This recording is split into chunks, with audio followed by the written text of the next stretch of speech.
Hi friends, welcome to village unique foods. Chicken omelette చేసుకుందాం పదండి.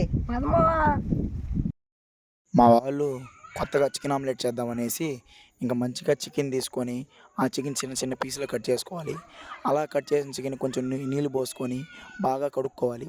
అలా కడుక్కున్న తర్వాత ఇంకా మనం చికెన్ ఉడకబెట్టాలి కాబట్టి కొంచెం పసుపు పొడి అలా కల్లుప్పు వేసుకొని బాగా ఉడకబెట్టుకోవాలి. ఇంకా ఉడకబెట్టుకున్న తర్వాత ఆ చికెన్ తీసుకొని చిన్న చిన్న పీసులుగా చేసుకోవాలి. మనం చికెన్ ఆమ్లెట్ చేయబోతున్నాం కాబట్టి ఇంక కావాల్సిన మసాలాలని వేసుకొని అలాగే బాగా తరిగి పెట్టుకున్న పచ్చిమిర్చి ఎర్రగడ్డలు వేసుకొని బాగా మిక్స్ చేసుకోవాలి.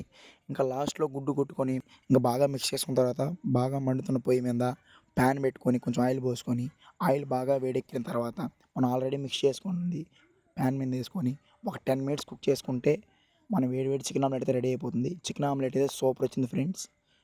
ఫుల్ వీడియో లింక్ కావాలంటే మన ఛానల్ నేమ్ కింద విలేజ్ స్టైల్ చికెన్ ఆమ్లెట్ అని ఉంటుంది, అక్కడ క్లిక్ చేసి చూడండి. మా వీడియోస్ నచ్చినట్టయితే లైక్ చేయండి, షేర్ చేయండి. ఇటువంటి మరిన్ని వీడియోస్ కోసం మన ఛానల్ సబ్స్క్రైబ్ చేయండి.